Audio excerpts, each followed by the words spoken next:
نرخی دراوی عێراقی بەرامبەر بە دۆلاری ئەمریکی بۆ نزمترین ئاست دابەزیوە. لە عێراق و لە هەرێمی کوردستانی عێراقیش نرخی دۆلار بە 1550 دیناری عێراقیە کە نزمترین ئاستە لە نێوان ساڵانی 2004 تا 2018دا. شارەزایان دەڵێن پێویستە حکوومەت خەڵک دڵنیا بکاتون و ئەو ڕێو شوێنانە ڕوون بکاتەوە کە دەیگرێتە بەر بۆ ڕێگریکردن یان ڕێگریگرتن لە داڕمانی دراوی وڵات. هۆیەکانی دابەزینی نرخی دیناری عێراقی چین ئەبێ حکوومەتی ناوەند و حکوومەتی هەرێم چی بکەن بۆ ڕێگری لە قەیرانێکی دراوی و ئابووری؟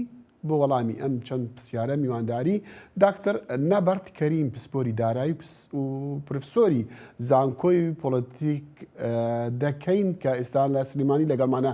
دەکتەر زۆر سوپاس بۆ کاتی جەنابەت. پرسیاری یەکەمان ئەوەیە هۆیەکانی دابەزینی نرخی دیناری عێراقی چین؟ کاک دەخیل لە بەناوی خۆی گەورە و بەخشندە سەڵام و ڕێز بۆیەوە بۆ بینەرانیشتە. سەبارەت بەوەی کە بۆچی بوون بەهای دۆلاری ئەمریکی بەرز بوویەوە بەهای دیناری عێراقی دابەزی، ئێمە گەڕێنەوە بۆ سەرەتای ئەم بڕیارە کە من ئەوەندەی بڕامەوە ئەوەندەی لەژێر دەسەڵاتی بۆ نمونە بانکی نێودەوڵەتی و سندوقی دراوی نێودەوڵەتیە بۆ ئەوەندە دەسەڵاتی حکوومەتی عێراقییانە بوو بە خاتری ئەوەی چونکە سەرەتای بەرزکردنەوەی بەهای دۆلاری ئەمریکی بوو کە بەشێکی تری زۆری ئەو دراوە قورسانەی کە بە دۆلاری ئەمریکی ناوزن دەکرێت لە عێراقدا نەڕوا بۆ وڵاتانی کە وڵاتی لێکن کە لەژێر حەساری بۆ نمونە وڵایەتە گرتوەکانی ئەمریکا و چەندین وڵاتان بەتایبەتی وڵاتی ئێران و وڵاتی سووریا و چەندین بۆ نمونە میلیشیای تری کە لەژێر تەبعاتی بۆ نمونە وڵاتانە. بۆیە سەرەتای بەرزکردنەوەی بەهای دۆلاری ئەمریکی لەلایەن بانکی نێودەوڵەتی و سندوقی دراوی نێودەوڵەتیەوە بۆ حکوومەتی عێراقیش ناچار بوو بەوەی کە ئەو بڕیارە بۆ نەجێبەجێ بکە. بەڵام بیر لەوە بکەینەوە ئایا بۆ نمونە بەرزکردنەوەی بەهای دۆلاری ئەمریکی ئامانجەکانی خۆی بەدەستهێناوە بە حکوومەتی عێراقی بەتایبەتی لە ساڵی 2020دا کە حکوومەتی عێراقی تووشی داڕمانی دارایی بوو بە خاتریەوەی ڤایرۆسی کۆرۆنا کە نرخی نەوت دابەزی بۆ نەزمترین ئاست.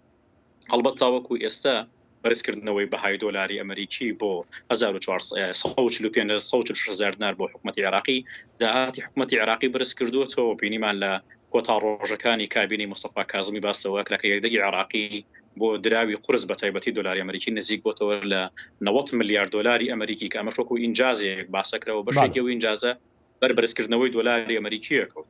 بەڵام ئایا ئەوەی کە بۆ نمونە تەنها داهاتی عێراقی کردووە تەنها ئامانجەکە بوو نەخێر. ئێمە بینیمان کە بەتایبەتی وەزیری دارایی حکوومەتی عێراقی لە کابینەی پێشوو بەتایبەت کابینەی کاظمی ئاماژەی بەوە کرد کە ئامانجێکی گرنگی بەرزکردنەوەی بەهای دۆلاری ئەمریکی بۆ ئەوەیە کە بەرهەمی ناوخۆ زیاد بکرێت و هاوڵاتیان بۆ نەپشت لە بەرهەمی ناوخۆ بەستن و واز لەکڕینی بەرهەمی بیانی بێنن. بەڵام من بڕوام وایە تاوەکو ئێستا و ئامانجەی نەپێکاوە وەڵ پێچەوانەکەشیت.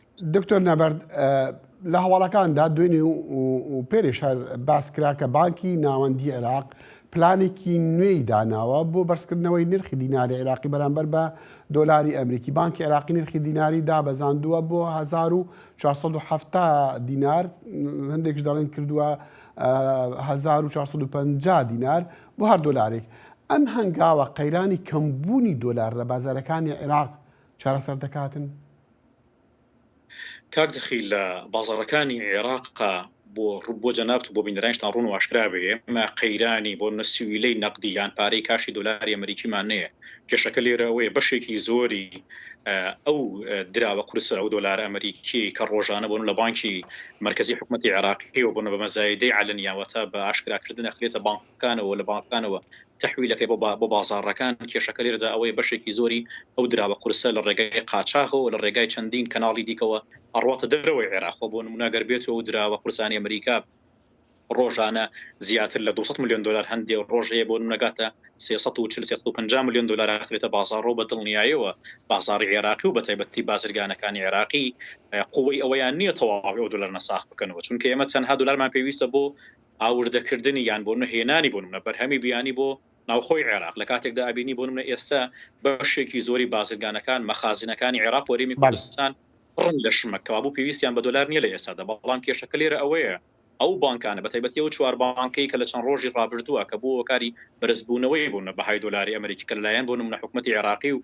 کابینەکەی شیاعیەوە بوون لەگەڵ وەزیری دارایی ئێستا چوار بانک بلاک لیست کران بە خاطر ئەوەی کە بەشێکی زۆری ئەو دراوە کوردستانە بە تایبەتی دۆلاری ئەمریکی ڕۆتە دەرەوەی عێراق و بۆتەوە کارێک بۆ سپیکردنەوەی پارە. بۆیە ئێمە دڵنیایی لەوەی کە دراوی دۆلاری ئەمریکی لە بازاڕەکانی عێراق و لە حکوومەتی عێراق ئەمەندە زیادە بۆ هەوڵاتیانی عێراقی کە بە هیچ شێوەیەک بۆ نمونە بیر لەوە نەکەنەوە کە بەهای دۆلاری ئەمریکی زیاتر بەرز بێت. بەڵام ئیشکالاتەکەوەیە دەبێ حکوومەتی عێراقی ڕێگر بێت لەوەی کە دراوی ئەمریکی ڕاتە دەرەوەی عێراق بەو ڕێژە زۆرە.